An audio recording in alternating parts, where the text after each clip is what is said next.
Hello and welcome to Beyond Shakespeare's reading of the second half of Thomas Heywood's A Maidenhead Well Lost.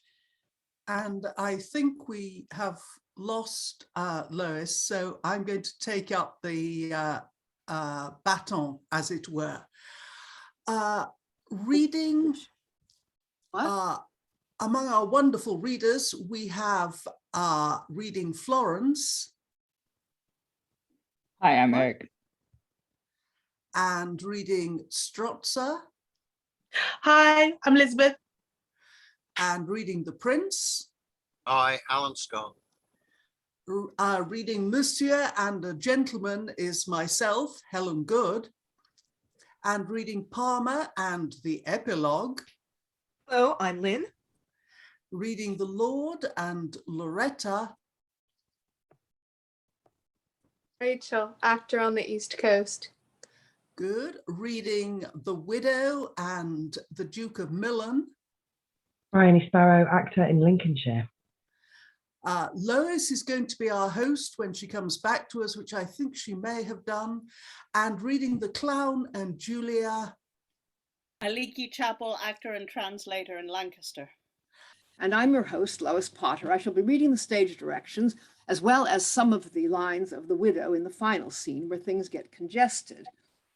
We're starting with Act 3, Scene 3. Enter the Duke of Florence, who hasn't yet appeared. He's the father of the Prince of Florence from the previous section, and lords with Stroza.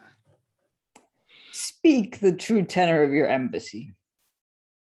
If Florence prized the Duke of Millain's love, his endeared amity, if he have mind to mix with him in consanguinity, to strengthen both your realms, he make the project to your fair treaty, that your hopeful heir shall with the Princess Julia, his fair daughter, be joined in marriage. Her large dower shall be a spacious dukedom after his decease. But which my lord counts most is a fair league twixt your divided dukedoms. We do concede you, but for the dower you crave? 10,000 crowns by the year. 'Tis granted, only our son's consent is wanting, but see here, he wished for comes. Enter the Prince and Monsieur. Monsieur, what are those? Ambassador, my lord. Whence are these lords? From Millain. Their business, royal sir. About a match, which if you would please, we shall highly applaud. They offer you a fair and virtuous princess unto your bed. Under my bed, my lord. I am not so afraid of spirits, sir, but I can lie alone without a bedfellow. 'Tis the fair Princess Julia you must marry. Marry, my lord? Aye, marry you must, sir, or do you divorce yourself from our dear love? But is she fair? As ever Helen was. What, and as chaste? It were not princely in you, royal sir, to question such a princess' chastity. I could have instanced Lucrece. Would you had? But both were ravished. How is this, my lord? They offer love and beauty, which being both so freely offered, do deserve acceptance. Your answer, sir? That I am yours, the state's, and, if you please, so to dispose me, hers, whate'er she be. Come, friend, I must impart my love this news, or it will rend my heart. Exit Prince and Monsieur. I shall return this answer. Faithfully as we intend. But first you shall taste the bounty of our court, with royal presents both to the Duke your master and to the princess. It done, prepare we for this solemnity of hymeneal jubilees. Fixed is the day wherein rich Florence shall her pomp display. Exeunt Florence and the lords and Stroza. Okay, break. So, trouble. Yeah. Oh.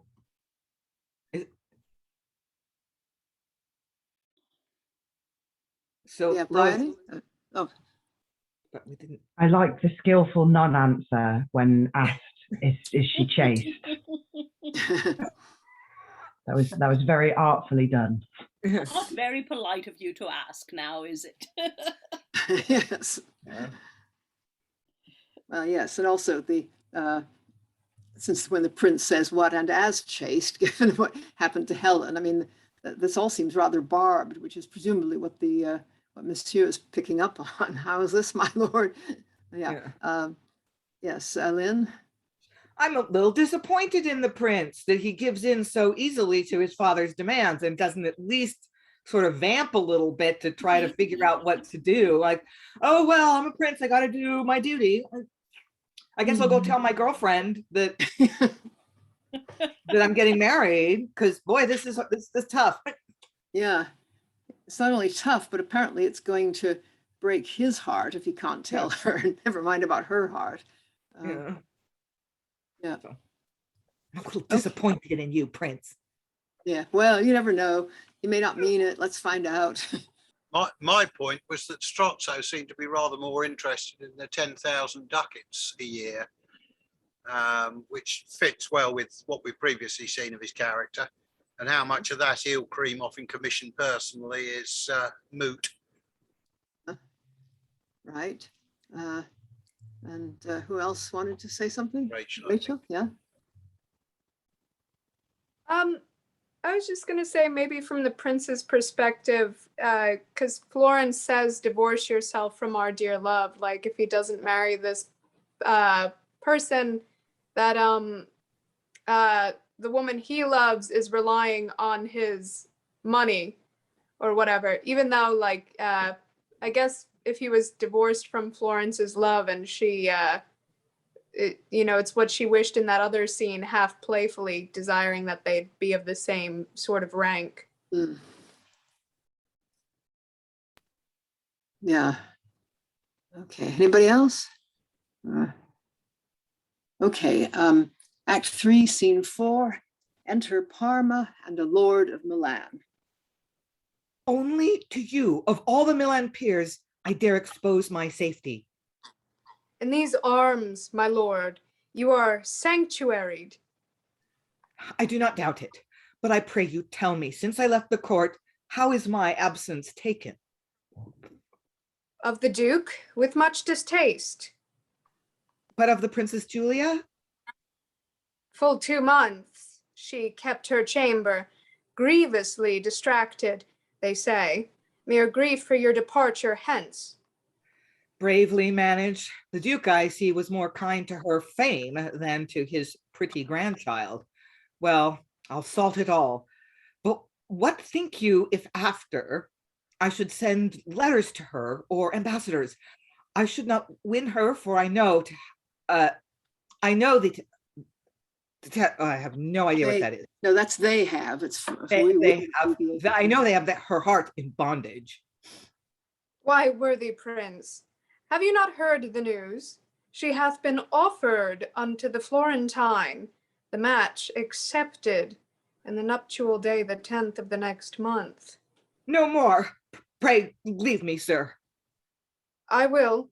Pray, sir, regard your safety. Exit, lord. To be married.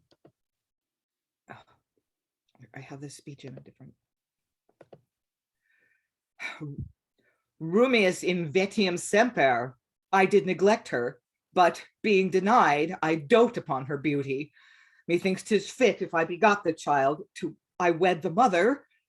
The prince, I pity he should be so wronged, and I the instrument. Now help me, brain, that ne'er was wont to fail me. 'Tis decreed something to plot, although I fail to speed. Exit Parma. Right.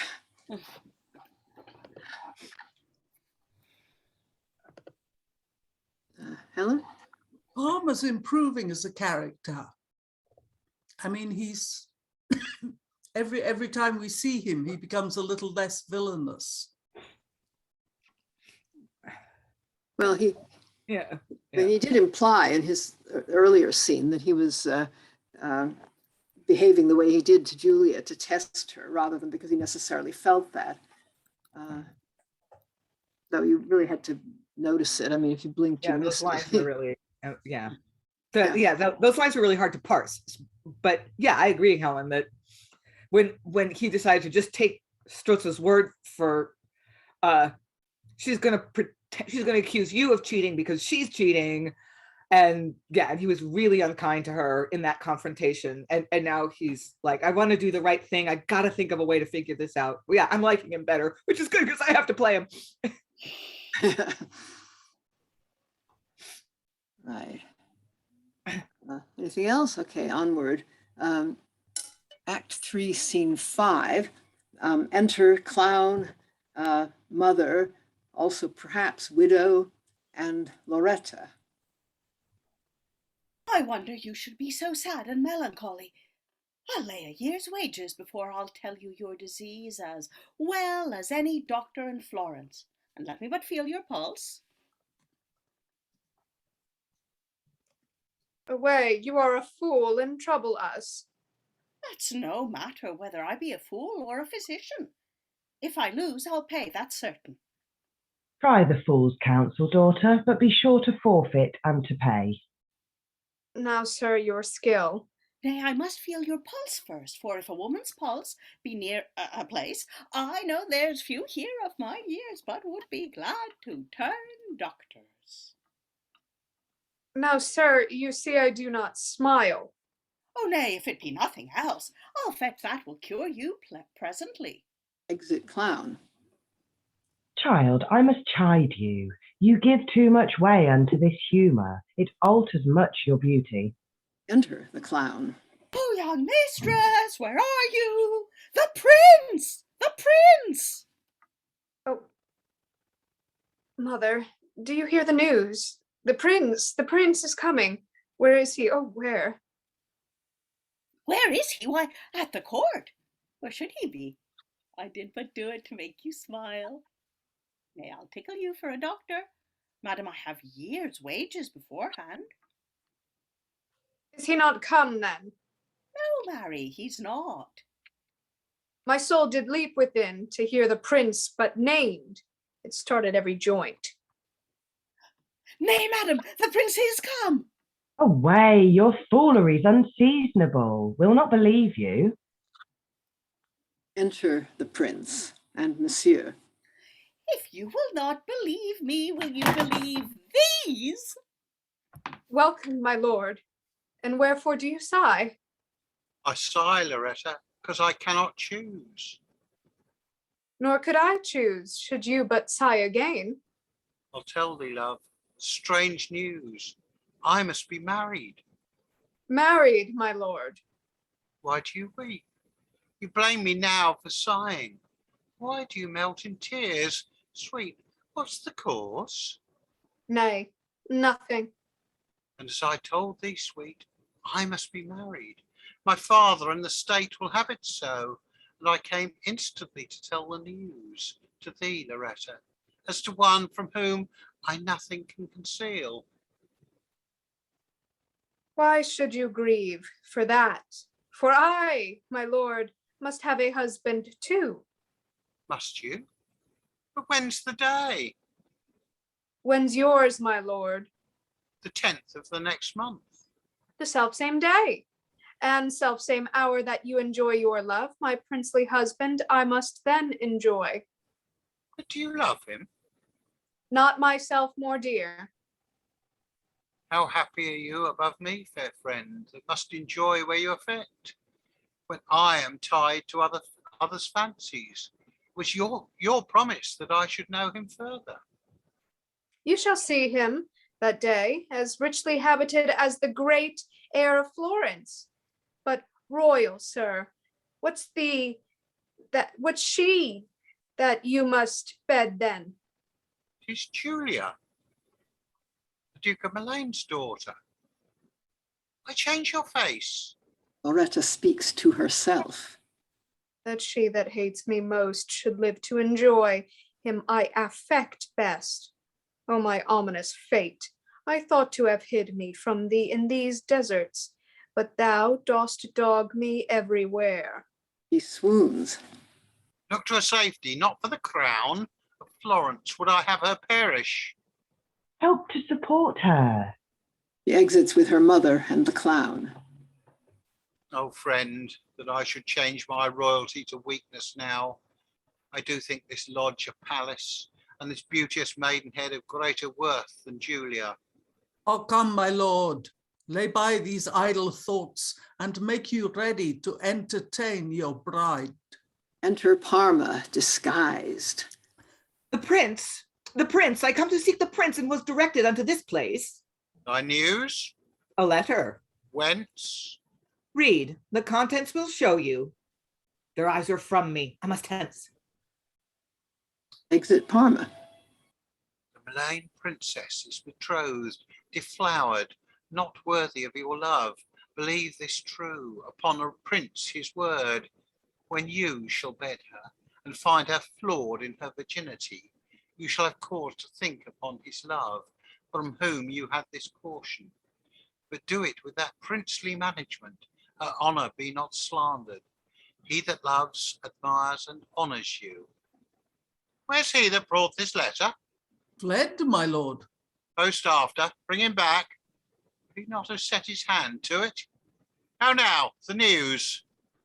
He's fled upon a milk-white jennet, sir, seeming to outstrip the wind, and I lost him. Thou hast lost me quite. What means this passion, sir?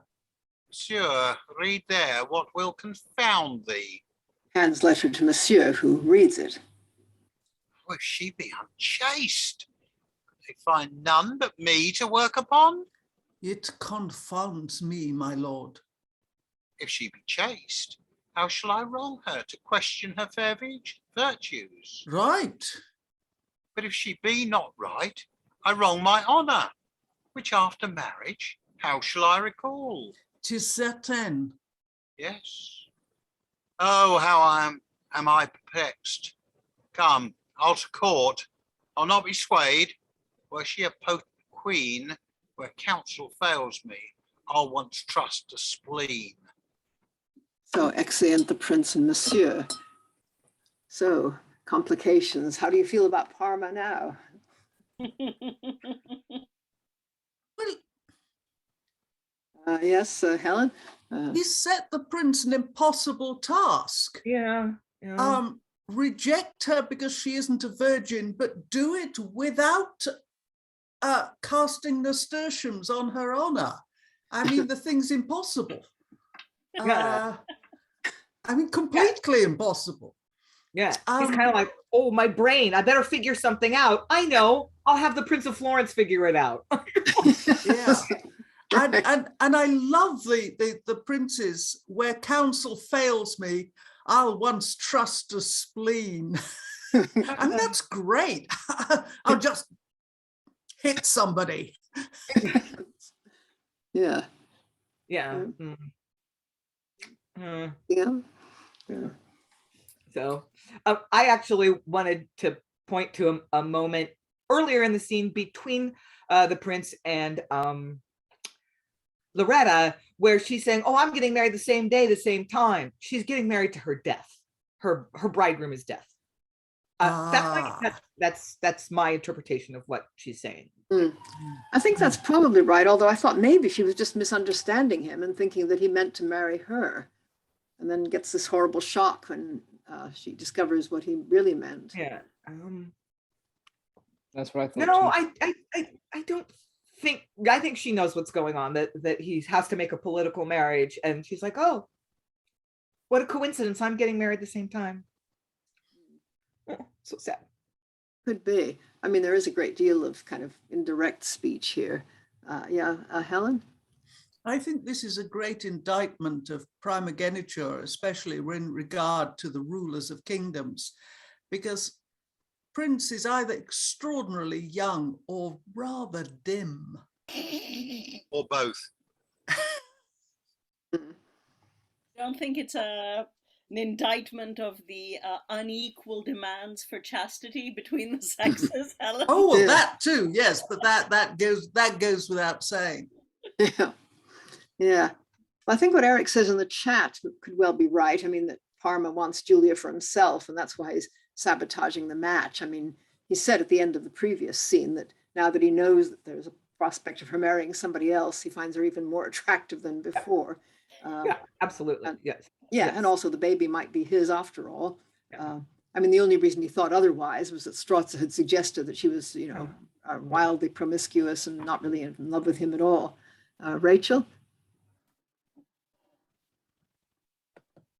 I don't know. This is I think that it's like how people were saying before, this is half like fairy tale, like, and it's the way it's written, it's half fairy tale and it half could end in violence or just be a fairy tale ending, which is what makes me uncomfortable with this scene, and that he references what he can't solve, he'll really just solve with anger and violence.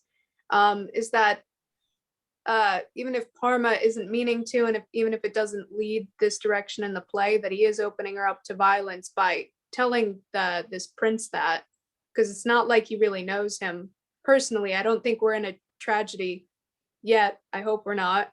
But it's just he is constantly disrespectful, I think, of Julia still, even if he wants to be with her, because he has told revealed that she's not a maiden or whatever, or something that thus disqualifies her from marrying this other prince if he were to know, or at least he hopes that it will.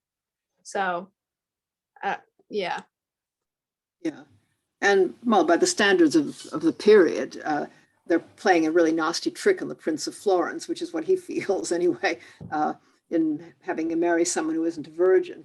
And in fact, Julia's father really behaves disgustingly, it seems to me. But both in hiding the fact that she's pregnant, a bit about how she's been away for two months. That's one of the rather subtle bits where Parma just says, oh yeah, that was clever, without going into, yes, of course, that's because she just gave birth. He just, comments on it. And then, it's an improvement on Julia's father's original idea, which was to kill her because she was dishonoring the family. But still, abandoning the child like that isn't exactly a nice thing to do either. And you just get Julia in the previous section asking, could I ask what you've done with my child? Yeah. Okay, Lynn? Everything that Lois just said. Yes. The Duke of Millain is what he's doing is really dicey here at best, really. That's pretty sketch. Because depending on how public the agreement was that Julia was going to marry Parma, her union with Florence might technically be considered bigamous. She's not free to marry. She's betrothed to someone who is still around. So, it's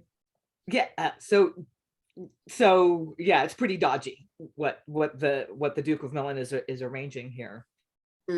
Yeah, not only that, actually, there could be a really great court case. If this child is a son, he is technically the heir to the throne, and he could be, reappear years later when they think they've got their own heir to the throne. And there could be, that would be another play, I would imagine, but it would be a really exciting court case. Or civil war, which everybody loves, right? Yeah, or a civil war. Yeah, there certainly would be obvious rival claimants. Yeah. So yeah, the whole thing is a really bad idea. I was just going to say about Parma, it feels like he's passing the buck to someone else. He's like, aha, I have an idea. I will give this responsibility to someone else to solve the problem. Okay, Act 3, Scene 6, enter the clown with his table books. Let me see, the prince is to be married tomorrow, and my young mistress means to keep a feast in the forest in honour of his wedding at the court. Now, I am sent as a caterer into the city to provide them victuals, which they charged me to buy. No ordinary fare. Oh, no more it shall. And therefore, I have cast it thus. First and foremost, we will have, yes, down it shall. We shall have a gammon of bacon roasted and stuffed with oysters, and 6 black puddings to be served up in sorrel sops, a pickled shoulder of mutton, and a sirloin of beef in white broth. So much for the first course. Now for the second, we will have a cherry tart cut into rashers and broiled, a custard carbonadoed on the coals, a live eel swimming in clotted cream, and 6 sheep's heads baked. with the horns peering out of the pastry crust. The moral is, because it is a wedding dinner.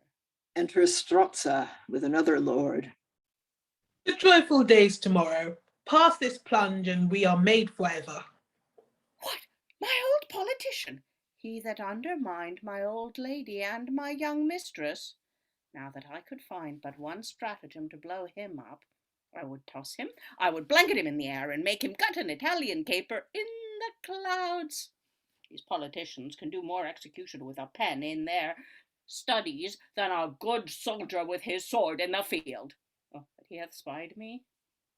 Thee, friend, I should have known.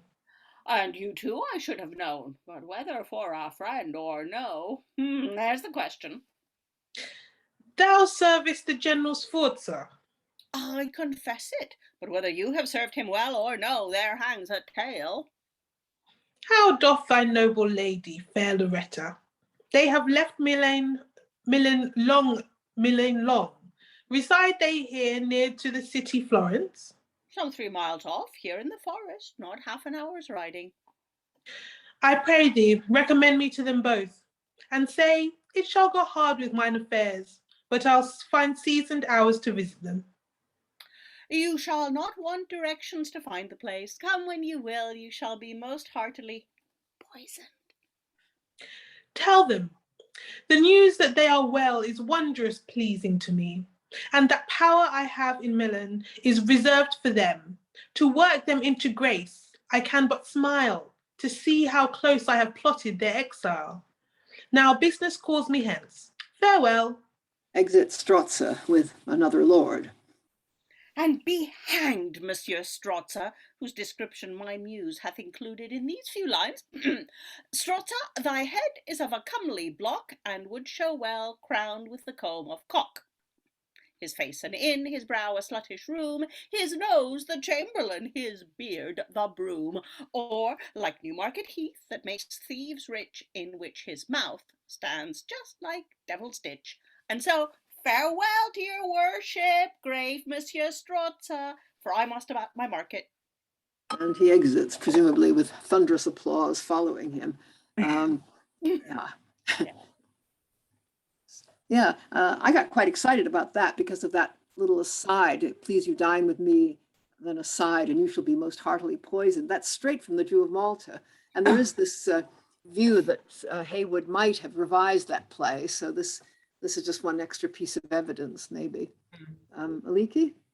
So I was curious about that feast.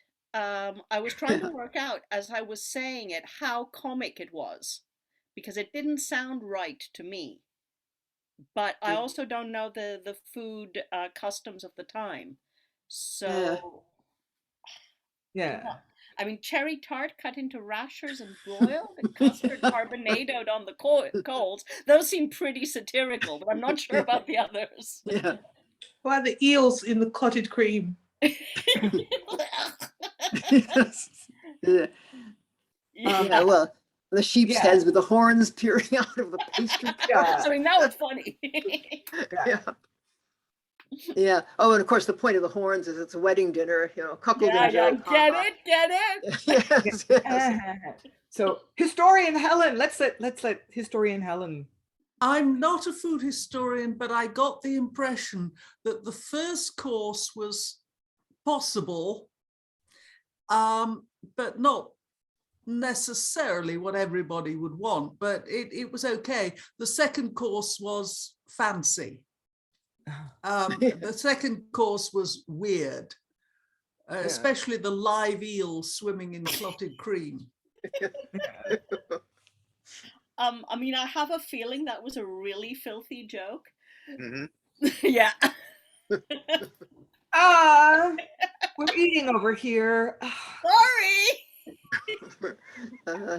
Alan? Yeah, I have a feeling that descended fairly rapidly into a bawdy address to the groundlings,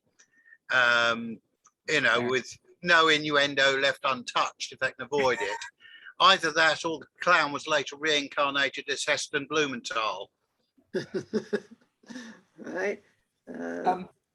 Even the first course, some of that food seemed a little down market, like bacon. It's not for a duke's son's wedding feast. It seemed a little ordinary, even though I'm sure there's been lots of it. So that might be the first joke. And yeah, the second course, and the second course is the main course in early modern fancy dining. That great nature's second course. That's the main course. That's the main stuff is fancy, and then this weird, yeah. But even the first course is like bacon, like ordinary people eat bacon. I guess the point might be, he says no ordinary fare, no more it shall. I've got something that's not at all ordinary. I've never had anything like this before. Yes. This is a feast for his mistress to have in the forest. So it's not the Duke's actual wedding feast. So it doesn't matter how upmarket it is. It's not for the Duke.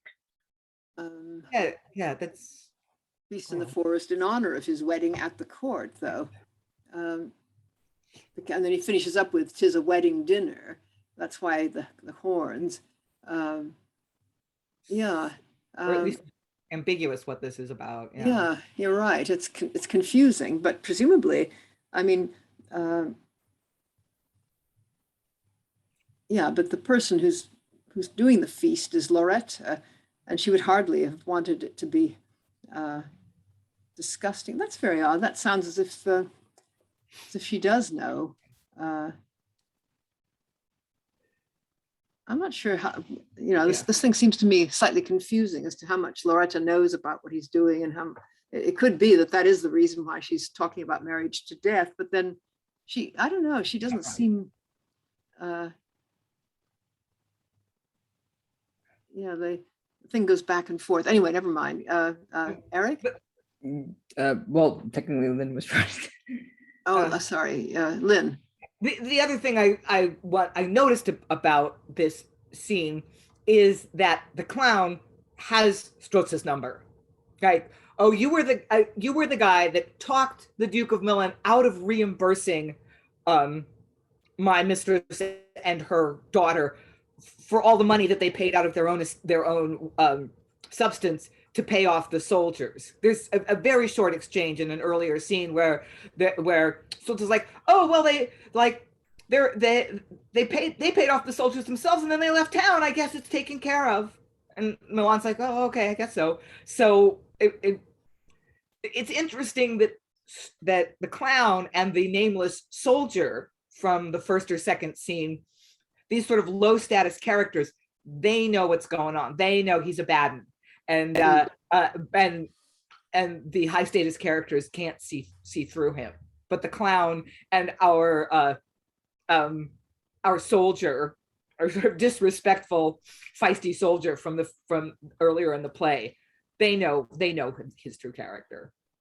Yeah, Eric and then Rachael. Yeah, I was gonna say that the clown technically almost always knows in many plays, like the truth, like fools speak true, right? Or something like that. But also, about the feast, I was just going to say a lot of it just sounds like a really, really bad euphemism, but like sort of, and a lot of it is ham, which I don't know, Parma ham, I don't know. Just sort of oysters, aphrodisiac, and then you've got the beef in white broth, which sounds very, very bad. And then custard carbonated on the coals. It just sounds like, most of the imagery is, yeah, you just can't do that. You wouldn't have any custard left. Yeah. Right. Rachael? Yeah, I was just gonna say that first part, because it's the clown alone. It just seems like he's making, it's just, it's not necessarily having anything.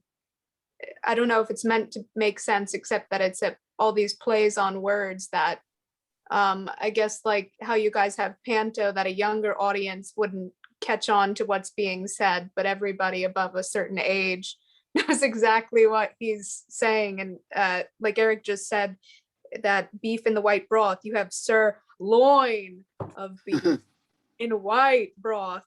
depending on what the actor chooses to accentuate, and the cherry tart cut into rashers, that there's a rash, that word rash put next to cherry tart, and it could be that there's these cuckold jokes, that there's maybe that's a joke about syphilis or an STI or something like that. And then just this upbraiding that he does. I actually like this scene because it's like for a second there, you think the clown is gonna be the hero of this story and like save this whole situation and take down this big villain. Yeah, which he might do. I mean, he's been saying that he'd quite like to. I think probably Stroza's line shortly before his exit, "I can but smile to see how close I have plotted their exile," must be an aside, because he just says he's going to try to bring the two of them back into favor, and then he says, "Ha, I've actually plotted their exile." And then the clown has this other set piece, these verses comparing Stroza to various things. This is, I think, what's technically called a mock blazon. The blazon is this sort of literary device where you describe every bit of your mistress in glowing terms, and the mock blazon is obviously the one where you describe every bit of somebody in somewhat less than glowing terms with really ridiculous comparisons. Okay, on to Act 4. And this one opens with a dumb show, another one. Enter at one door the Duke of Millain, Julia, Stroza, and a bishop. At the other door, the Duke of Florence, the Prince, and Monsieur, with attendants. Then the bishop takes their hands and makes signs to marry them, and then the Prince speaks. Stay till we be resolved. What means our son? Not to be gulled by the best prince in Europe, much less by Millain. Sir, be plain with us.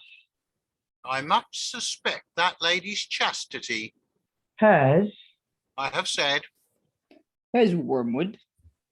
I came in terms of honour, brought with me all my comforts here on earth, my daughter to bestow her on thy son. Poor lady, innocently coming, forsaking all, father and country, to betake herself unto his bosom, and is she for all this branded with shame? Who can accuse her? Speak. What probabilities? What ground? The place, the means, the season? How she did become corrupt? Sir, so we have heard. Produce the witness, and behold, I stand the champion for her honour, and will ever her chaste, above degree, infinitely honest. O Prince, what, can you ground such injury upon vain hearsay? Speak for yourself, take spirit. Came we thus far to be thus wronged? Was the slave never christened? Hath he no name? Have you sent for me to accuse me here in this strange clime? 'Tis not princely done. Oh, heaven, how I am perplexed. Son, you wrong yourself and me too to accuse a lady of such high birth and fame, unless you confess yourself to have erred. You needs must forfeit us. My lord, yield to your father, lest you draw his wrath upon you. Well, since I must, I will. Your pardon, royal father. Yours, fair princess, and yours, great duke. I shall find myself truly to have erred. I shall confess your chastity much injured. Submission is to me full recompense. My daughter's honour? Do not stand off, my lord. If she be wronged, she's not much behindhand. Oh, let me alone, Stroza.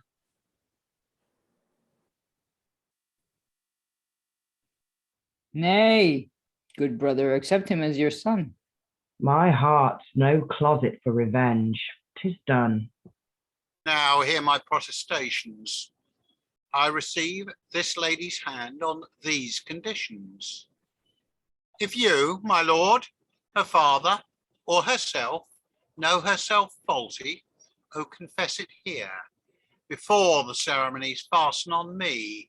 For if hereafter I find you once corrupted, by this right hand, my future hopes, my father's royalty, and all the honours due unto our house, he have as many lives and heads for it as he hath manors, castles, lives, and towers.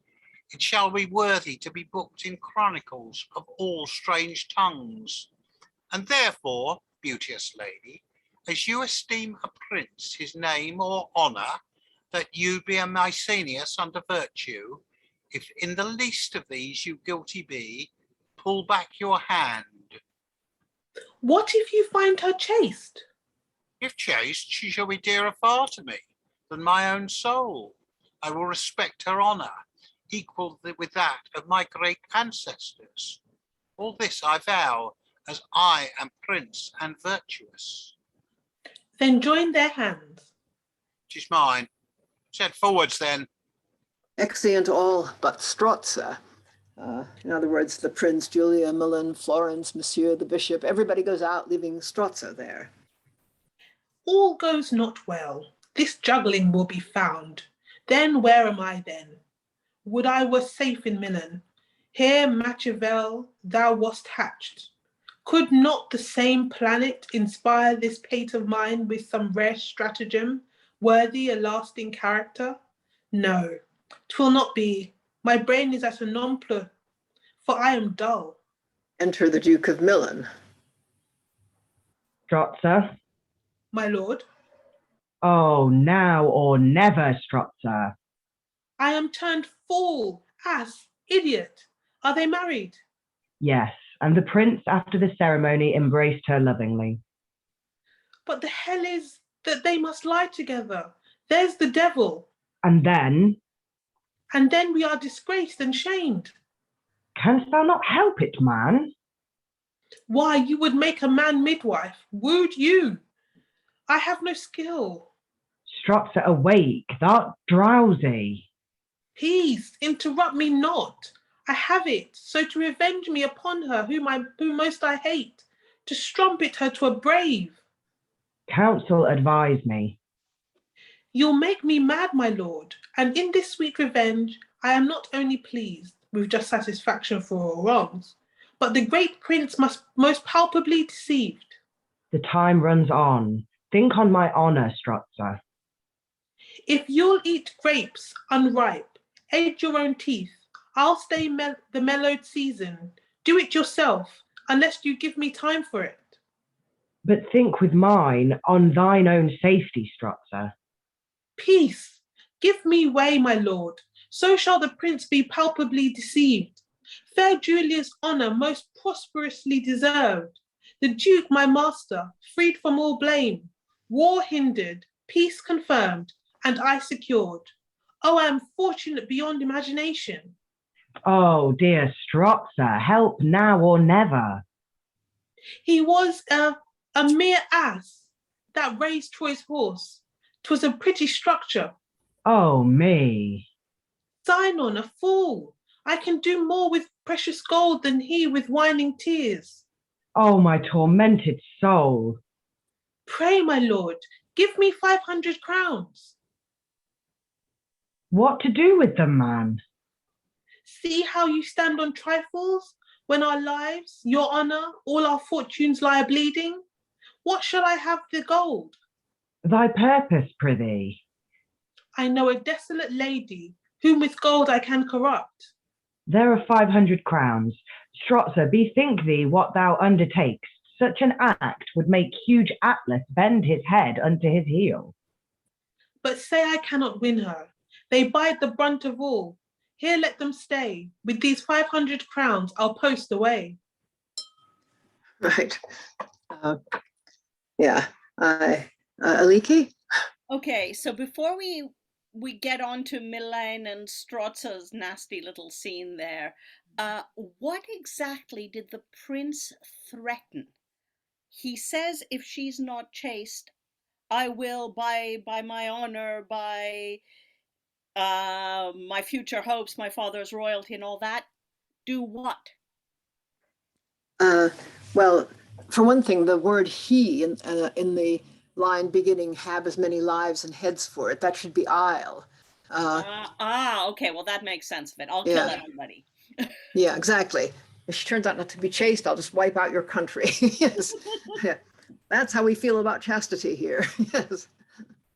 Thank you. Eric? Well, yeah, I was gonna say about the sort of the Millain Stroza scene. There's a part of me going, they deserve it, but also they just keep digging. Like, okay, she's married. How is that? Like, okay, the first problem was, you know, surmounted. Now what? And then I don't know. It just seems like it's a reflection. It's a mirror scene of the scene where the clown was begging for money to sell his bottle and stuff. Alan? One thing I found interesting was the role reversal, where previously Stroza has been effectively a counsellor to Millain. Suddenly he seems to be the one with the power, and Millain is almost acting as supplicant. And one just wonders what compromising material Stroza has found or constructed to get Millain under his thumb. Well, Yeah. I mean, he knows that the Duke of Millain betrothed his daughter to a neighboring prince and one with whom they have recently had conflict, knowing that she's had a child by another man. Like, yeah. So, and Stroza engineered that, and he knows that. So that's what he's got. That's what he knows. I think we should probably just mention that a lot of what Stroza says in this exchange is asides, but it's not marked. So that would need to be teased out before you could perform this, because some of it is and some of it isn't. But anyway, he's going to engineer a bed trick. He's going to get Julia, Lauretta, who is a virgin, to and in desperate straits, to fill in for Julia, to trick the prince into thinking he's deflowering someone, which he is. But so yeah, that's what I think is going on. Yeah, I think the other thing is probably that Stroza has this reputation for being this great mind. And so, because I think a lot of that scene is Stroza thinking aloud. And meanwhile, the Duke keeps saying, please help, I need your advice. You know, I mean, it's really two people kind of, at cross purposes, and Stroza trying to think, now, how can I, really mess everything up for everybody except me? And I need this money to bribe her. And if it doesn't succeed, I'll just run away with the money. I mean, he doesn't say all of that to the Duke, needless to say.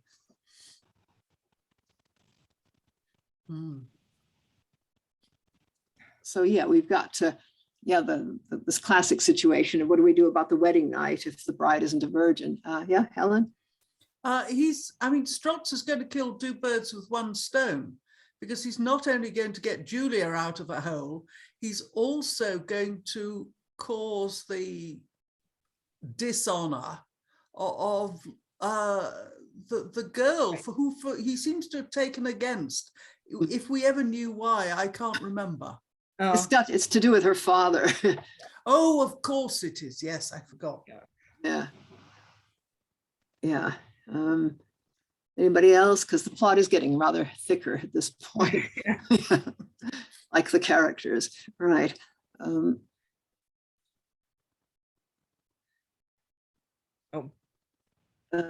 Sorry, did anybody? Yeah, we lost your sound there for a little bit. Oh, did you? Oh, I guess it's gonna come and go. Okay, well, let's rush into the next scene before it goes again. Act 4, Scene 2. Enter the mother with Lauretta and the clown.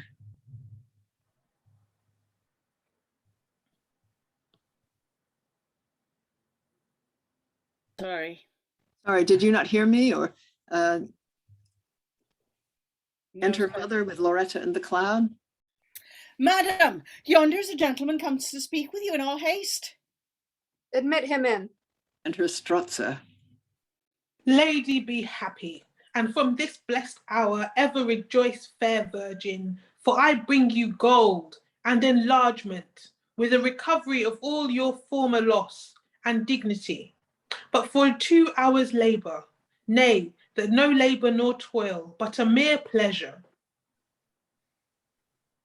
Your words, like music, please me with delight, beyond imagination, offered to us, being exiled our country and our friends. Therefore, good sir, delay not with long compliment, but tell these hopes more plain. Have we not here too many ears? We would be private, sirrah, and therefore leave us. Exit clown. You have seen the Prince of Florence. Yes, I have. Is he not for his feature, beauty, goodness, the most complete, so absolute in all things? All this is granted. How happy do you think that lady then that shall enjoy him? Nay, that shall be the first to prove him and exchange virginity, were it not, bright lady, a great happiness? I wish that happiness were mine alone. Oh, my faint heart. Passion oversways me quite. But hide thy grief, Lauretta. Sir, you'll make me fall in love with him. Were I his equal, I then should judge him worthy of no less. Love him? Whilst she doth not, if she have eyes. Were I myself a woman, I would lay myself a prostitute unto the prince. She's not wise that would refuse him, lady. Good sir, be brief. To what, pray, tends these speeches? To thee, sweet lady, I offer all these pleasures. O happy fate that hath selected me to be your razor. Lady, take this gold, but that's not all, for there are greater honours prepared for you. The Duke of Millain doth commend him to you. Julia his daughter hath in her honour late miscarried. Now it lies in you to salve and make all good. Who lies this in my daughter? Yes, in her. She hath the power to make the Duke her friend. Julia her sister, and all Millain bound to offer up for her their orisons. Good sir, be plain. This night lie with the prince in Julia's stead. There's way made for you. Who would not woo for what you are wooed to?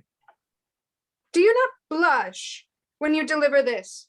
Pray tell the Duke, all women are not Julia, and though we be dejected, thus much tell him, we hold our honour at too high a price for gold to buy. Nay, lady, hear me out.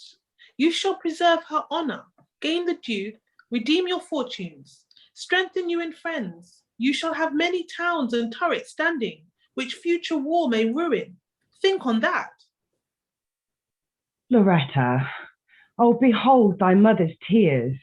Think on thy father and his honour won, and call to mind our exile, all the wrongs we have endured by her, to whom we gave no cause, and now are plunged in a deep stream which, not resisted, will forever blemish the name of Sforza, thy great ancestors. Thou'lt waken thy dead father from his grave, and cause his honoured wounds which he received from that unthankful duke to bleed afresh, pouring out new blood from grisly wounds. If thou consentest to this abhorred fact, thy mother's curse will seize on thee forever. O child, behold me on my knees. I'll follow thee. Oh, do not leave me thus, and pull on thee an everlasting stain to scandal all thy former virtues for the momentary short pleasures of one night. She doth not counsel well. 'Tis foolish rashness, womanish indiscretion. Sir, be answered. If Julia be disloyal, let her be found, so by the prince she weds. Let her be branded with the vile name of strumpet. She disgraced me, that ne'er thought her harms, publicly struck me, nay, in the court, and after that procured my banishment. These injuries I reaped by her alone. Then let it light on her. Now, see your error. What better, safer, or more sweet revenge than with the husband? What more could woman ask? My blood rebels against my reason, and I no way can withstand it. 'Tis not the gold moves me, but that dear love I bear the prince makes me neglect the credit and the honor of my dear father's house. Sir, what the Duke desires, I am resolved to do with his utmost will. Oh, my dear daughter. Good mother, speak not, for my word is past and cannot be recalled. Sir, will you away? I am resolute.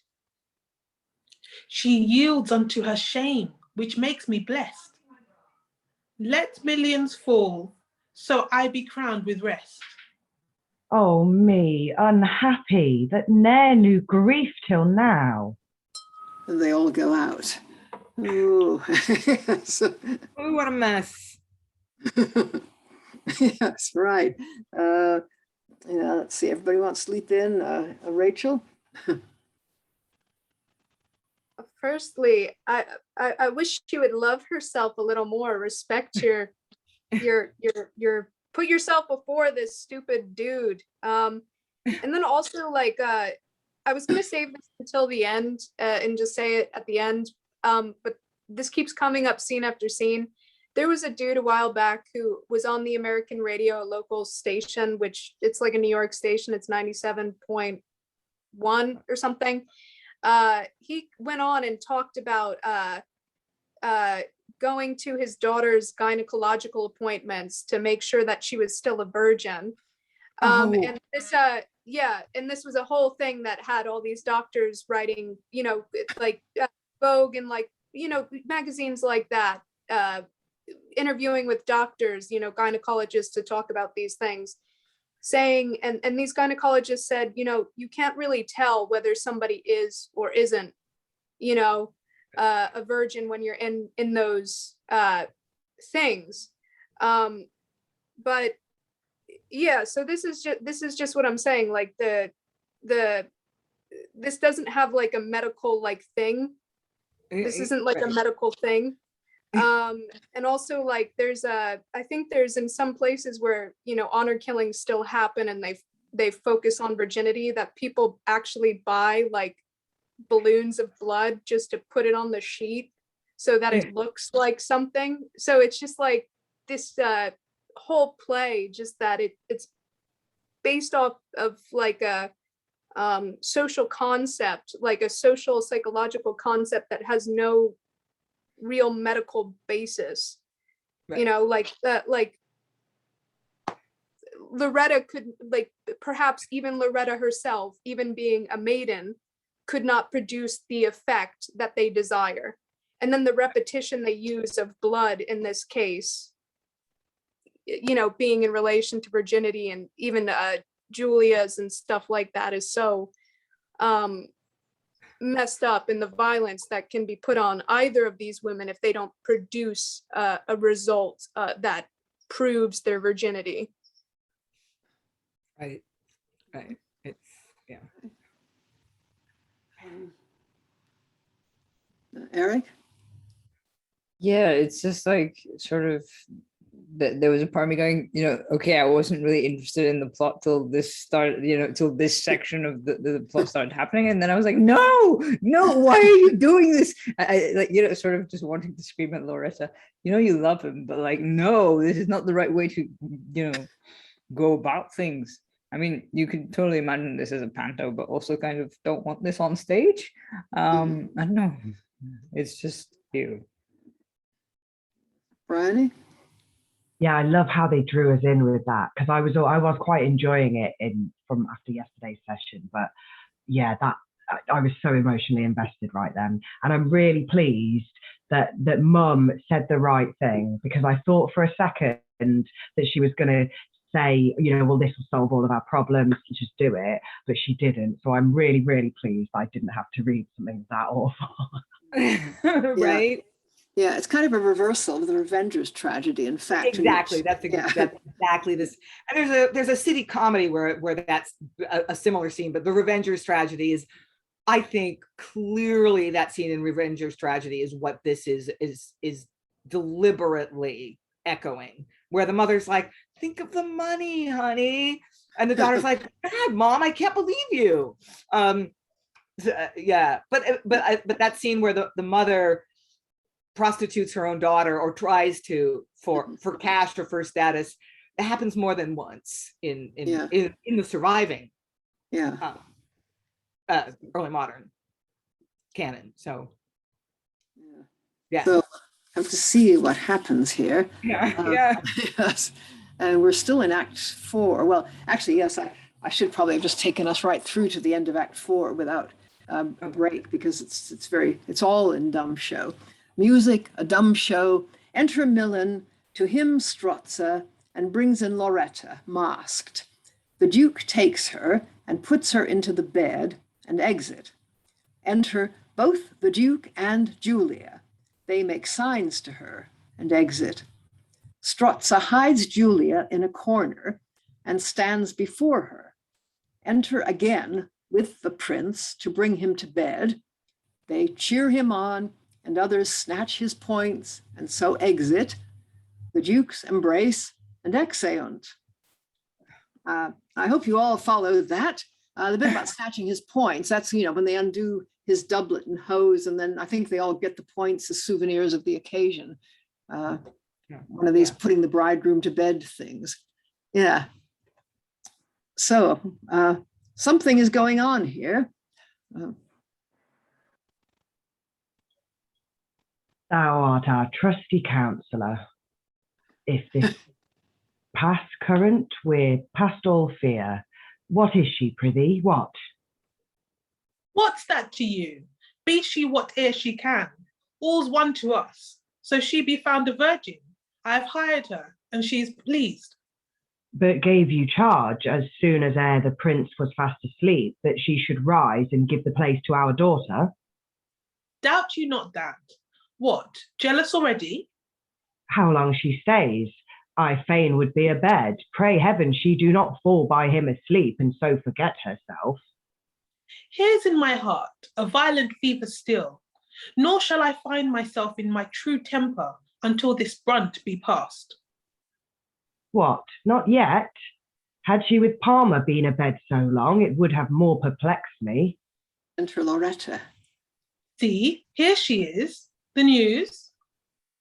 The prince is fast, all done. Step in her place. Nay, when? And counterfeit sleep presently. Away to bed, my lord. You to the forest. I'll to my coach. All's well. Exeunt Stroza and the Duke. And for my part, it was not much amiss, because my lord the prince had such content, which caused him give his charter to my hand, the full assurance of fair Julia's dower. Day 'gins to break, and I must to the lodge. Oh, what a grief it was to leave the prince! But leave those thoughts.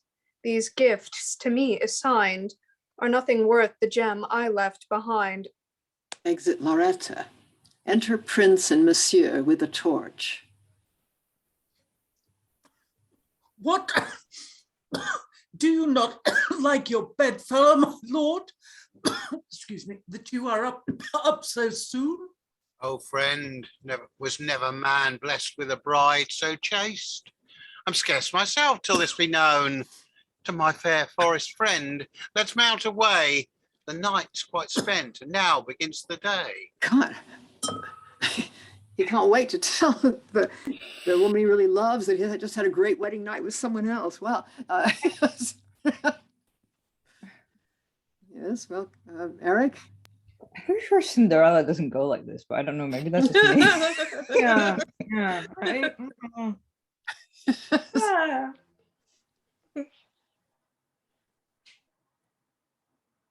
Helen?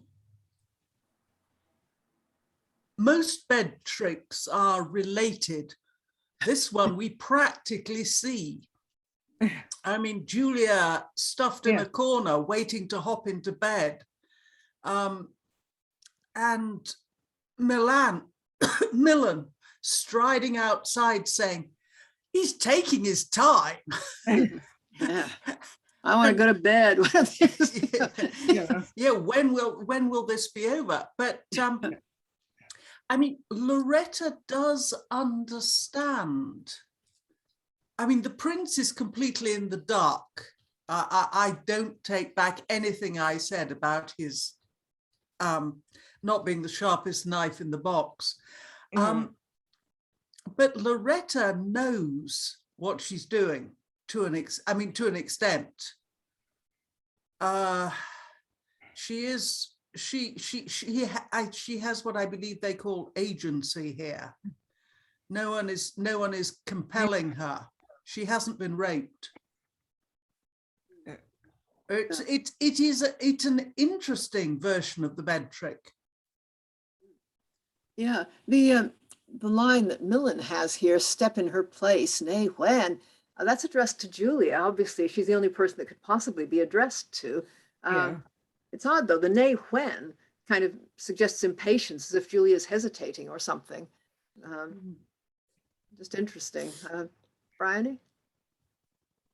Yeah, I think you can really sense this feeling. I did reading him, that Millain has painted himself into a corner here, and he's that he's in further with Stroza, and Stroza, obviously we all know how very not nice he is, and I think Millain's kind of starting to sense that and getting quite desperate. Yeah. Rachael? You guys brought up the Jew of Malta a little while ago, in that talking about a gem. Because I was watching the thing that Beyond Shakespeare did with it,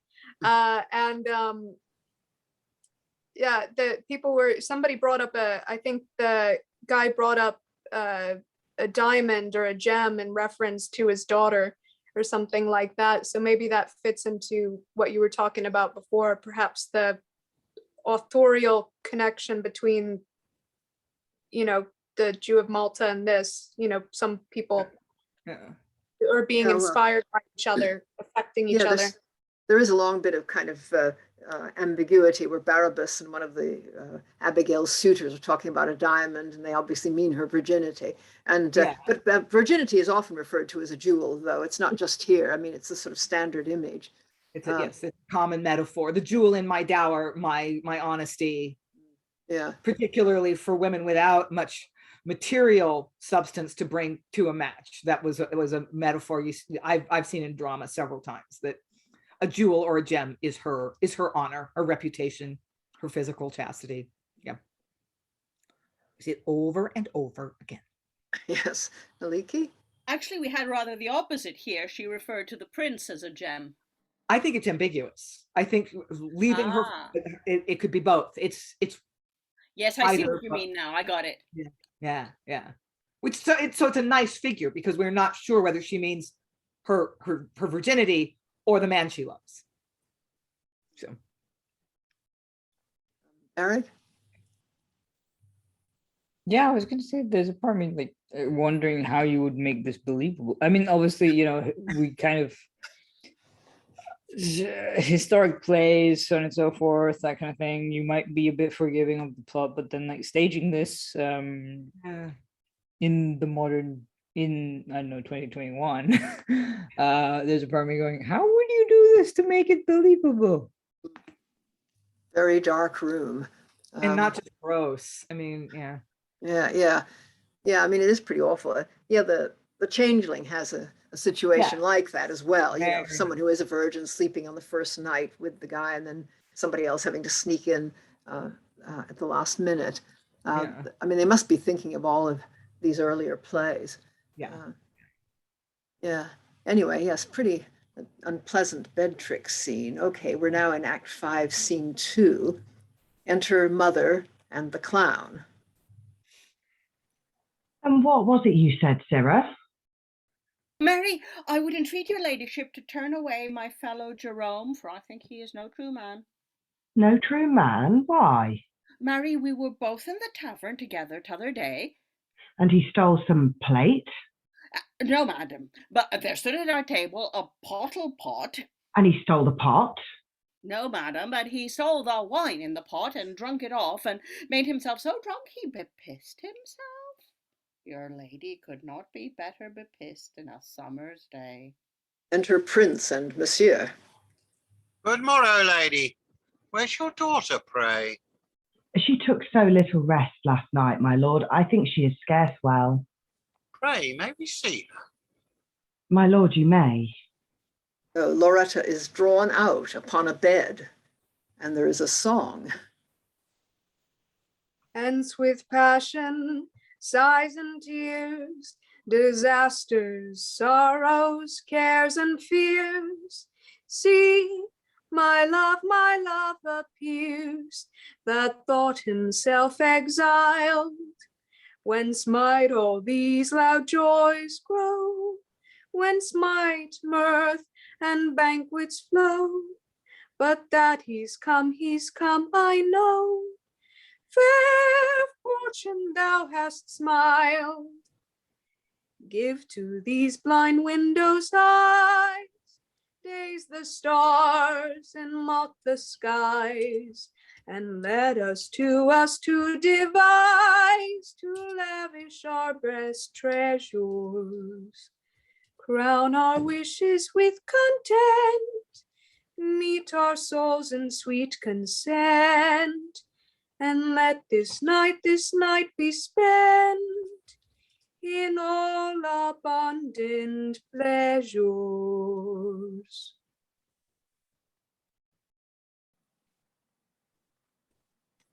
Oh, good morrow, lady. I come to tell you news. They are welcome to me, my lord. You know, the Princess Julia was supposed to be adulterate. So we have heard it rumored. Oh, but fair friend, she was indeed belied, and I this morning rose from her chaste bed. Wherefore, sweet, cast you that blushing smile? But you broke promise with me. You told me that the same day and hour I took my bride, you should enjoy a princely husband. True, my lord, I did, And are you married then? and lay with him last night.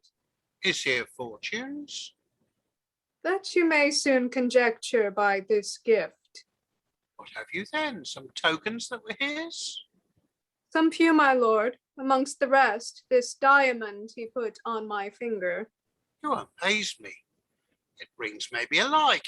If then your husband be of such state and fortunes, what dower are you allotted? Sir, 10,000 crowns by the year. I gave no more unto my Julia. But where is the security you have for the performance of it? See here, my lord, sir, is not that sufficient for a dowry? This is the indenture I gave to Julia. Prithee, Lauretta, but resolve me true. How came you by this charter? Pardon, great prince, for all that love you spake to Julia, you whispered in my ear. She is unchaste, which, lest you should have found, her father sent me here 500 crowns by Stroza, but neither his gold nor all his sly temptations could one whit move me. Only the love I ever bear your honor made me not prize my own. No lustful appetite made me attempt such an ambitious practice as to aspire unto your bed, my lord. Rise, do not weep. Oh, I am strangely wrapped into deep, strange confusion. Millain should know. Were it my case, my lord, a better prince than he should not wrong me. I've bethought already how to bear me. This charter and this ring, fair love, keep you. And when I send for you, you shall repair unto the court. This all I shall enjoin you. Great sir, I shall. Come, Monsieur, now 'tis cast. Revenge ne'er rules, so it be found at last. And they all go out. Right. Okay. So, Briony? So the bit that we were puzzling over earlier, where she just lies and says that she's getting married at exactly the same second he is, has somebody messed up the continuity here? Because she hadn't made the deal to do the bed trick at this point. And if she had, then that would now make sense, but she hadn't. So I just have more questions. Yeah. My little like literary I'm so smart thing about, oh, she's making a metaphor, she's marrying her dad. That's like, I'm full of shit. That's not what was going on. It's a continuity problem. That's it. You were too clever for it, I think. Yeah, too clever by half. Yeah. Yes, no, I was puzzled by it. I mean, I thought maybe initially she thought that he really was proposing to her in some indirect way, but yeah, it doesn't really make a lot of sense. I mean, it just turns out to be true. I think it's getting too involved for its own good at that point. Alan? Yeah, I mean, I think this play actually requires a suspension of disbelief from the highest tree in the neighbourhood. You know, any relationship to logic has gone out the window long since. The only thing I can say for it is at least it's somewhat less far-fetched than the same author's Metallic Age stuff. Yeah, well, those were myths. And here we've apparently got Italian history or something. Aliki? So I wonder if she was planning to kill herself, but then changed her mind when she was offered the bed trick. And I wonder if this was her plan all along. You could have a lot of fun with this scene if you wanted to take it at its own values. You could have her whispering things to him, you know, in between the speeches. And remember when she did that and that was me. I'm not saying it's nice. I think it's horrible, but you could play it that way. Yeah. Yes, I mean, it's kind of a shock anyway that, I mean, presumably somebody at some point swore Lauretta to secrecy about all of this. At least if they didn't, they were pretty stupid. And here she's coming out with the whole thing. She's actually taking revenge on Julia, which, you know, up till now, she's been quite nice about not doing. Elizabeth? Yeah, Lois, it's just interesting that you said exactly what I was thinking. How does Julia suddenly divulge every part of the plot to the prince? I wonder, like, what makes her do that, and why she doesn't think that there's going to be repercussions for her telling him that what she's done. Yeah, Briony? Just remembered the shock of it all took it away from me, but her mother is stood there for all of it and doesn't say anything about it. Why? What? She would have something to say, surely. Like, shut up, daughter. What are you doing? Yeah. Well, she might see what direction this could go in. I mean, which is presumably the direction it's going to go in our next scene. I mean, you know, I can see the path to what might be called a happy ending here. If any of these people can be happy. I can't. I know what you're saying, but I don't. It doesn't really fit with the morals and, you know, the way that the widow behaved in the last scene, because she seemed to be like quite actually, let's do the right thing. Whereas, yeah, if she was seeing how it might play out, then that would make her more mercenary, I guess, and kind of calculating than she's been shown thus far. Perhaps in this scene, she should just be drinking a lot of gin or something and try to forget it. Yeah, well, the whole thing, as everybody says, this is incredibly unlikely. I mean, Lauretta is not married to anybody, and she's just admitted that she's had sex with outside marriage. In this period, that usually is like cutting your own throat. So anyway, I think this next scene may be the last one. I mean, it seems to me about time that all this got wound up. So let's see. Enter the two dukes, Millain and Florence, with Julia, Stroza, and attendants. Who saw the prince last? Is to custom with him to rise thus early? Sir, he never sleeps longer than the day, nor keeps his bed by sun. 'Tis not the love of the fairest lady lives that can make him leave his morning exercise. He never exercised with me, I'm sure. I might have lain as safe, free, and untouched by any lady living. Enter the prince and Monsieur. Pardon, lords, I have stayed you long. Your blessing, royal father. My custom is ever to rise before a woman's hour. Now hear me, speak, my lords. I'm married to a lady whose chaste honour for reports and false suggestions did enforce me to call in public question. But that we leave unto our last night's rest. True, my good lord, but did you find me faulty? I do protest, my lords, I bosomed with as true and chaste a virgin as e'er lodged within a prince's arms. All this I vow, as I am royal. All's well, my lord. All's excellent, Stroza. Now for amends and public satisfaction for the foul wrong I did her, questioning her virtue, I'll confirm her dower, and that before I eat. Sweet lady, reach the charter I gave you last night, for you were full mine.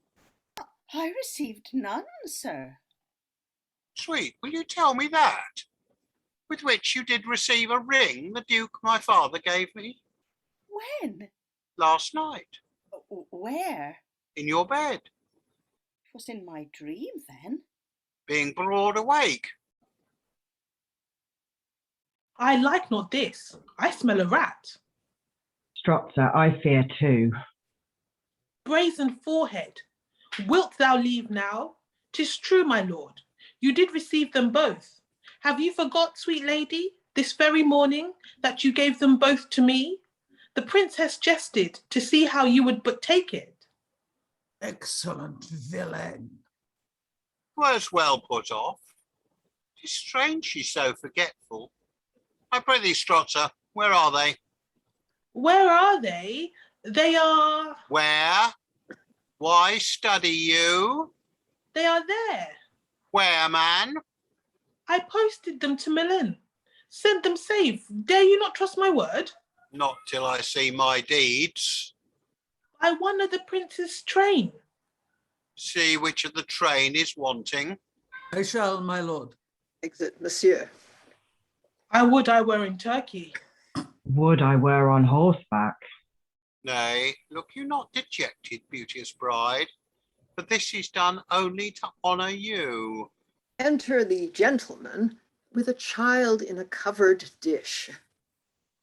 The prince, my master, hearing your solemnities, hath sent this dish to add a present to your royal feasts, wishing himself therein to be a welcome guest. Your master's name? Prince Parma. Give this gentleman 100 crowns. This will much grace our banquet. There is in that dish some moral. Coming from him, methinks it should be seasoned with some strange and dangerous poison. Touch it not, my lord. There should be more in it than a feasting dish. What's here? A child? Oh, my perplexed heart. On his breast there's something writ. I'll read it. 'Tis fit, if justice be not quite exiled, that he that weds the mother keep the child. This child was sent to me. From whom? Whom? Parma? Break the bastard's neck, as I would do the father's were he here. Sure, spare it for the mother's sake. 'Twas sent to us. Enter Monsieur. Which of the train is wanting? None, my lord. Stroza, where is this charter and the ring? I know of none. Why, 'twas confessed. Right, I confessed it. But your grace must know 'twas but to please your humour, which began to grow into some violence. I can forbear no longer. Impudent Stroza, thou art a villain, perjured and forsworn. That Duke dishonourable, and she unchaste. Besides, thou hadst a virgin in her room, slave as thou art, to bosom with the prince. Gavest her 500 crowns. That this is true, I will maintain by combat. That I did this? He lies below his entrails that dares to brave me with such a proud affront. And in the honour of my prince and country, I will approve the recreant. A strife that naught save combat can decide, the cause so full of doubts and intricate. See, they are both armed and evenly without odds. save what the justice of the cause can yield. Exit Monsieur and Stroza. Enter Prince Parma. Be it no intrusion held if a strange prince, setting behind all compliment leave, among strangers princes enters. Let me know, which is the Prince of Florence? We are he. And Parma? Aliki. Parma. Excuse me, sir, I know him not. But if I much mistake not, we are late indebted to you for a present. It was a gift I should be loath to part with, but upon good conditions. I am then to all a stranger? Do you not know me, lady? Hear him not speak, I charge thee by thine honour. Parma, speak, and if thy speech was bent to me,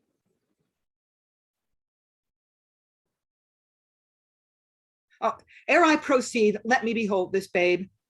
Ne'er a nurse here. Pray hand it you, sweet lady, till I find out a mother. Touch it not, I charge thee on my blessing. Pardon, sir, it well becomes my handling. Parma, proceed. Then Florence, know, thou hast wronged me beyond thought, shipwrecked my honor and my fame, nay, strumpeted her whom I term my bride. 'Tis false. I never embraced save with one, and her I found to be most truly chaste. Then it maintain, hast thou a wife here? Yes, Then I'll approve her to be none of thine, that thou hast fetched her from another's arms, nay more, that she's unchaste. no, Parma, thou hast kindled such a flame that all the ocean's billows scarce can quench. Be that our quarrel's ground. Princes, forbear. First see the issue of the former combat before more blood you hazard. We are pleased. And we content. Enter Stroza and Monsieur. They fight, and Stroza is overcome. Yay. Yield thyself, recreant villain, or thou diest. Save me, I will confess. Is Parma here? Yes, here we are. I falsely stuffed thy head with jealousies, and for some private ends of my revenge, disgraced the general, and set odds betwixt Lauretta and the princess. All these mischiefs proceed from my suggestions. Damn him for it. Is that your kindness? Give me leave to live, be it but to taint his honour. Tell me, Stroza, was Julia chaste? No, Did her father know it? yes, and more too. I had the gold from him to bribe the general's daughter. Injuries beyond the thought of man. Which we'll no longer strive with, since the heavens have laid that ope most plain and palpable, which most we thought to conceal. Will Parma fight? Resolve me first. Was Julia found chaste? I here protest we passed it both as clear as at our first encounter. Then I accept her, if you, my lord, be pleased to part with her. Willingly? Now have I my desires. Had I withal the princely babe I bore. See, Julia, whom thy hard-hearted father doomed to death, my care hath still conserved. Embrace it, lady. Nay, 'tis thine own, ne'er fear it. Then, Prince Parma, with your words I'll proceed. 'Tis fit all justice be not quite exiled, that he that weds the mother keeps the child. But Piers, the virgin, this Stroza hired to justify these wrongs? At hand, my lord. Monsieur, conduct them hither. I shall, sir. The general's wife and daughter. Enter Lauretta, the widow, and clown. Yes, and their man too, all that's left of him. This, the maid to whom I am so bound? Oh, let me lie, as prostrate at your feet in vassalage as I was at your pleasure. Sweet, arise. Your lordship hath been up already when she was down. I hope the thing you wot of go no worse forward than it hath begun, and that you take charge of my young lady. You need not be altogether unmindful of her. Gentleman usher. Of what birth is that lady? Even the least envy can speak. She is a soldier's daughter, descended from a noble parentage. Who with her mother thus kneels to him as to their sovereign, entreating grace and pity. You have both. Sure, the heavens for our ingratitude to noble Sforza, our brave general hath thus crossed our proceedings, which to recompense will take you unto our best patronage. Helen is honorable. But by your favour, sir, this must be our own charge. With which we are pleased. Stroza was cause of all, but his submission hath saved him from our hate. Arise in grace, whilst we thus greet Lauretta.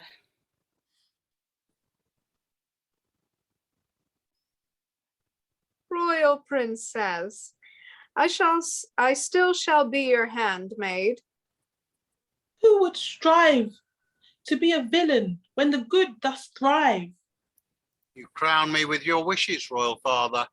My mistress first, and next my bedfellow, and now my bride, most welcome. Excellent sir, embrace the Millain Duke, whilst I change hand with princely Parma. Julia, once my wife, back to your husband, I return you chaste. Monsieur, be still our friend, you, our kind mother, and let succeeding ages thus much say, never was Maidenhead better given away. And let's go straight into the epilogue. New plays are like new fashions. If they take, followed, and worn, and happy is he can make first into the garb. But when they once have passed censure and prove not well, they seldom last. Our play is new, and whether shaped well in act and scene, judge you best can tell. We hope the best, and 'tis our least of fear that anything but comely should show here. However, gentlemen, 'tis in your powers to make it last or wear out in 2 hours. Right. So, pleasant comedy, huh? Not without some risk of damage to the English language. Yeah, more than that. Yeah, language isn't the only casualty here. Verisimilitude, character, yeah, right. Aliki? I mean, I guess the whole point is to just make some really, really dirty jokes and titillate the audience with all of the bad antics that have been going on. It seems a bit sad, but... Briony? Yeah, from the moment of like the baby under a coloche, that I lost my mind a little bit at that. It seemed to turn into Jerry Springer at the end there. And even with the way it was like no harm, no foul. Everybody's ended up with who they kind of wanted to end up with anyway, so it's all good. Just it was just surreal, and I'm not sure how I feel about it. Eric? Yeah, I'm trying not to count how many times I said what the fuck in the duration of this section, because it just sort of, I don't know, like yesterday it kind of was going okay, but then, well, okay, anyway. And then it took sort of, I don't know, this weird turn. So ultimately they got off on a technicality, literally, sort of, because it wasn't, pun intended, because it wasn't consummated, therefore, because he consummated the marriage with Lauretta, they weren't, oh God. Yeah. There's a part of me going, this is just a terrible joke, but yeah. Right. Elizabeth? Yeah, I was like, Stroza practically got away with everything he did. It's like, this play is just like, as long as you confess and you're sorry. You can do all the bad things you want to everyone you know, and you can get away with it. At the end, he just has like a few platitudes, and then he's just kind of, I feel like the ending is unsatisfying. Like the way I would describe this play is unsatisfying. It's like that eel in the clotted cream. It's just, that stuff was disgusting. It was very, very bawdy and disgusting. And I feel like the jokes don't land, and the ending doesn't quite land either. It's just an unsatisfying text. Yeah. Right, Rachael? Yeah, I felt like everything to do with this child, there's it feels like, I don't know which came first, the age plays or this, but there's this similarity of that imagery, like with the abandoning the child, and like then the child coming in to eat with like Greek mythology, like I don't remember who it is, but the one father who winds up eating Thyestes. his sons or his children. The Titans. Yeah. Was it not Kronos? Well, Cronus devoured his own children, but no, I think they're thinking Thyestes, a banquet where the child was served up. But in this case, it's a living child. But then Stroza says, wring its neck or break its neck. I mean, and they still pardon him at the end. I mean, it's incredible. Yeah, no harm, no foul. I mean, come on. There's like, but maybe you can take that philosophy too far. Yeah. Alan? Yeah, I mean, to answer Rachel's point, this is some 35, 40 years after the metallic plays. So he's learned something about how to construct plays that actually almost hang together. I still don't think he's quite achieved it, because it's all over the bloody place. And certainly it's not something you'd want to read for any sort of moral line at all, in my view. Yeah. So the morality is really something. Briony?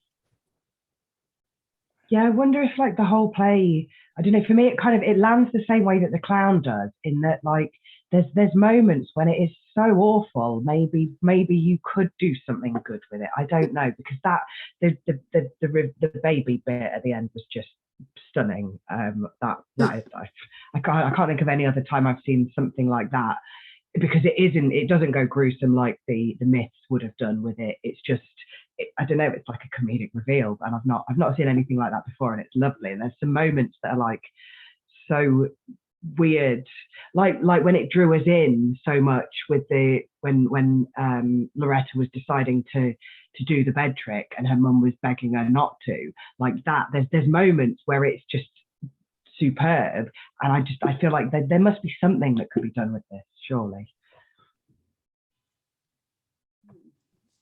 Yeah, I mean, my feeling last time was certainly that if one played it largely as a very fast-moving farce where everything just happens so fast that it becomes absurd, even the melodramatic threats of vengeance and so on. But yeah, Eric? Well, yeah, for me, it reminded me a bit, I think it was The Witch or something, where a duke got like, well, they said that he got killed off in the first scene, and then you discover at the end that he doesn't. And you kind of, well, part of us hoped, I think some of us hoped that he did, but then like kind of, the big reveal was that he was asleep and passed out from too much drinking or something. Oh, yeah. Yes. And it was, like there was, the only person who died was the person who caused the biggest trouble or something, or Antonio or something like that. But yeah, like this feels inconsequential, I think, because it's a happy ending in some ways for the characters. Obviously, they get what they want, so on and so forth. But I don't know, I think it kind of feels like the only time when you feel there's any risk involved is when Lauretta and is deciding in that moment. Before that, it's just like, Yeah. Something that Heywood seems to have missed, and I thought was surely going to happen. I mean, we only have reported to us the fact that Loretta's father has died of grief because the soldiers weren't being paid. I mean, that seemed to me a classic case of surely he's going to pop up again and turn out not to have died, and then everything will be fine. But he doesn't, amazingly enough. I mean, that's one reason I kept saying the possibly widow, because I really did wonder if she was a widow, you know. So yeah, I thought you knew. I thought you knew something we didn't know, but Yeah, no, I thought I did too. I mean, I just thought surely Heywood is going to bring this guy back to life. I mean, there's just no reason why something that's been reported as an offstage death, especially such an absurd one, especially because the soldier comes on with Stroza. So I thought Stroza had probably told him this thing to spiel. You know, I still it don't also really. weakens Stroza's motivation because the person that he really wants revenge on is already dead. So yeah, so I can totally see why you would think that. Yeah, and then Stroza never really does explain why he's doing all this. I mean, there is just that one bit at the very beginning, and he doesn't even get back to it at the end. And you know, just oh, terribly sorry, everybody. Yes, It was me. yeah, yeah. I'm just a Machiavellian. All of us have our faults, and mine is being wicked. Right. That's a line from Thurber's The 13 Clocks. Yes. Thurber, that's right. Yeah, Eric. Yeah, but also I think it's kind of that thing of if the general had not died, then he wouldn't be able to, you know, you wouldn't get the domino effect of them being ousted out of their house because they didn't have enough money and had to sell all their stuff to pay for the soldiers' wages and stuff and demonstrate how noble they are and so on and so forth, which would leave us with no plot. But you know, Lois is saying he could turn back up at the very end after all of that. True. Yeah. Yes, it's really strange. I don't know. The other thing I thought was rather odd is that Monsieur ends up fighting this combat. I mean, presumably in place of the Prince of Florence, but you know, this again comes out of nowhere. You know, yes, Helen. Maybe it's another comic thing. Maybe it's the character is what some of us were thinking, that he's older. He's the old tutor and guardian. So it's funny because Monsieur is like 50 and Stroza's like 30, and he still gets bested by this basically kind of crusty old guy.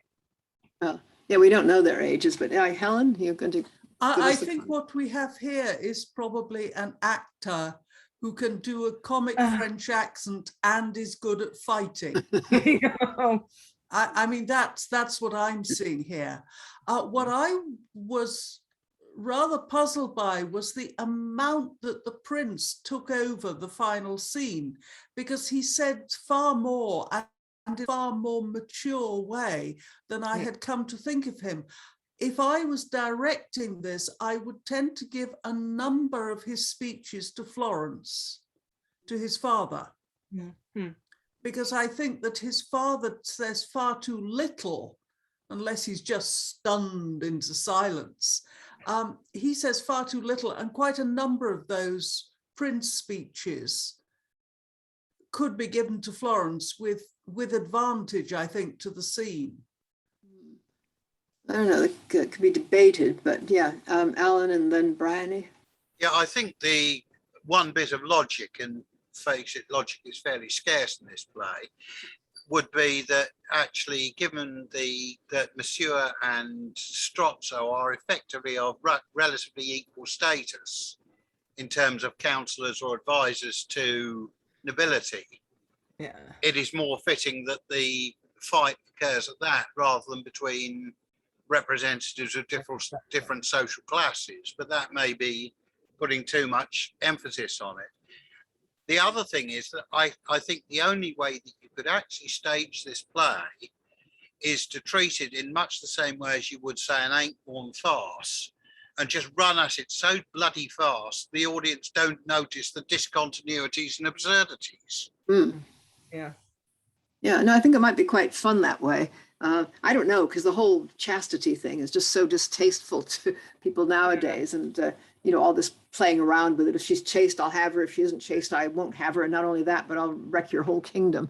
It's a bit hard to take, but I think if it was all played as, you know, just extreme hysterical behavior, maybe it would be funny. Yeah, Briony and then Rachael and then Lynn. Yeah, I just wondered whether or not the fight scene might have been in part, I don't know whether it would have been enough for them, but because early modern audiences really, you know, enjoyed a fight scene in a way that we don't now, and you know, there was a lot of humor in people getting hurt, maybe that was enough for Stroza in their eyes, where we're like, he's just got away with it completely. Maybe the fact that if he took a bit of a beating from Monsieur, maybe that was enough for the early modern audiences to think that he'd had his desserts or whatever. I don't know. Might help. Yeah. Rachael? No, on that thing that you just said before that about the chasteness, that's why I brought up that other thing before, is it's like, not, you know, this play is written in a certain era and it's not the same era as now, but there are people who've maintained you know, some of these like you know, dangerous ideas that affect women's health and safety. And I was just going to say that, like, Heywood's, you know, the age plays that we've read, and then this play, I kind of like, in comparison to somebody like Lily seems to be more in tune with whatever this moment is like. And, you know, Galatea, you can start a conversation on a nice foot. We like, Heywood starts these conversations, I think, but it's not necessarily off onto the best foot. Yeah. And that's the difference, I think, you know, in the conversation somebody can have, is just that it's a wrong footedness.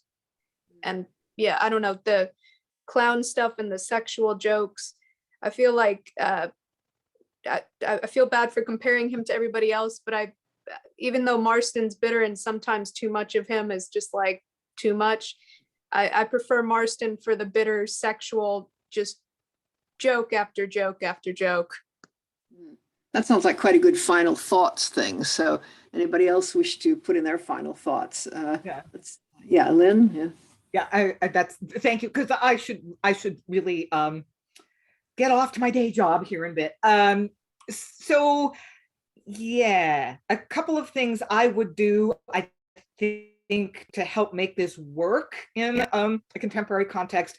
Yeah, downplay and cut some of the gross jokes and all the conversation about chastity and virginity, and try to kind of fillet that out as much as possible. And the other thing I think that would help a lot is if we somehow add a scene, add a few lines, do something to show that Lauretta knows very early on that Stroza did all of this, and that Parma and Julia need to get back together because they love each other and they had a child together, and which frees up Florence for her. So we need to show that she knows well in advance of Stroza's proposition that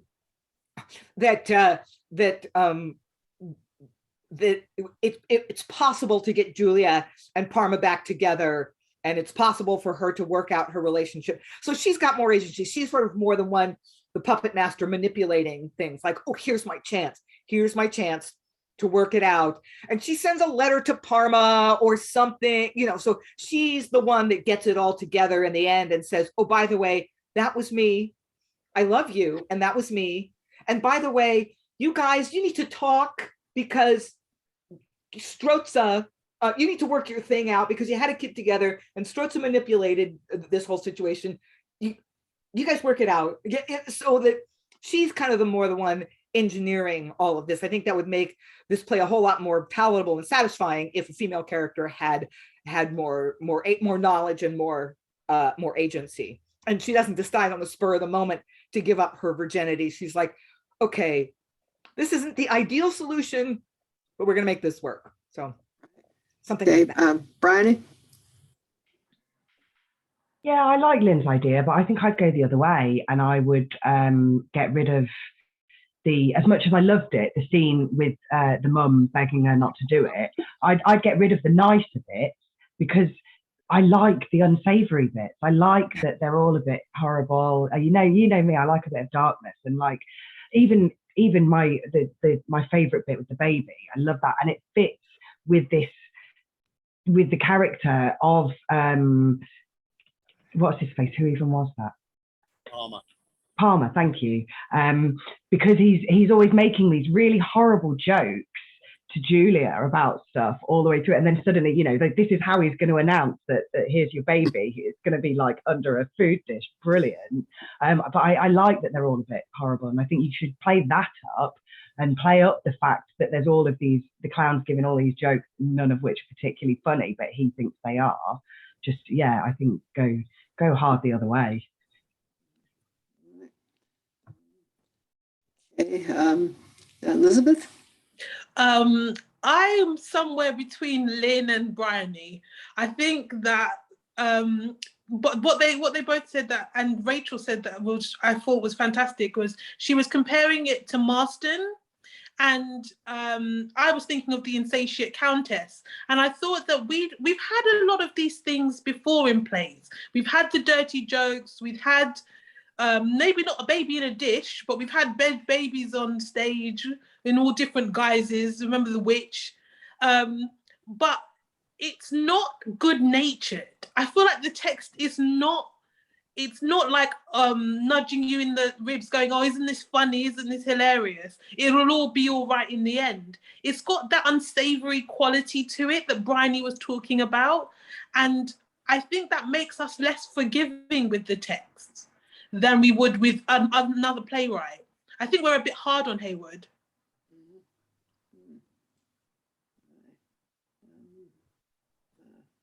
Eric? Yeah, I think Elizabeth has a point in terms of like how we judge Heywood, because like we've read stuff like, you know, Edward the Fourth, or I don't know, some of the sections of the Brazen Age that we did like last week, that were quite like, you know, beautifully written, and especially, you know, sort of Venus and Adonis, Hercules, all that stuff. Some of it was a lot of posturing, but I mean the rest was quite good. But yeah, it's kind of, there's a part of me going like, if he's getting older at this point, maybe he's struggling to produce material, or he just keeps going and hopes that for the best, something like that. Like, you know, in order to write that much, you need to get like, there's a lot of trash that you have to get through to actually like, you know, produce something good. I don't know.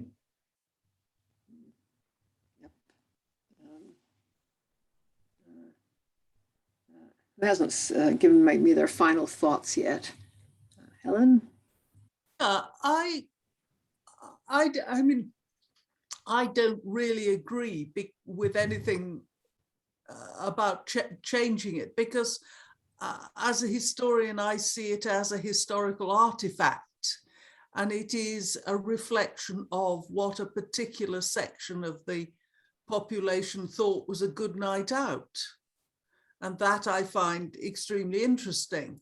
I think, in fact, that compared to an enormous number of other plays, especially plays with a bed trick, the woman is given far more agency and far more of the reveal. She's given far more knowledge than other characters. She is able to say, but I can show you this. I know what is going on. I am the only person who actually understands the plot, all of the plot. And because of that, I wouldn't touch it. I think even the clown can be funny. I mean, he comes in and he says, yes, she's a great lady now, and I am her gentleman usher. Yeah. Don't forget the gentleman usher. Yeah, which actually harks back to the prologue, which compared plays to the prologues to gentleman ushers in relation to the play. So, yeah. I'd forgotten that. Let's see, Alan, did you give us your final thoughts? I can't even remember now. No, I didn't as such, although I made the comment about you would need to run at a pace. But I think the point was raised of someone who's been this prolific an author. And I'm sure we can all think of modern analogues of people who've written either large numbers of plays or large number of books. And they actually are selling on the basis of the author's name rather than any intrinsic quality. And I found it very unsatisfying. I don't think the terms pleasant or comedy actually really apply to it. And the fact that Stroza effectively gets out of it scot-free, removes any thought that this has got any sort of moral compass whatsoever. It just reminded me of certain modern politicians, actions without consequences. Yeah, fine, move on, next. Yep. Right, well, I think on that note, Eric? Yeah, I think it was mentioned in the chat yesterday. Alan had made a note about like how this compares to plays from the Elizabethan Jacobean era, because this is a completely different era of play. And I don't know, like I feel like maybe we have to do more plays from this period to tell the difference. Yeah. Yes, it doesn't actually seem to me all that different, except that it knows of these other plays, and then probably it knows that the audience knows those other plays too. Because it really is, there are umpteen bed trick plays, there are umpteen plays about soldiers and courtiers, and I don't know, it's just kind of finding a new way to deal with it or combining them in different ways. But I think we've kind of come, in fact, I think we've gone into what I think is called extra time. So we'd better say goodbye to our audience. If anybody's still left.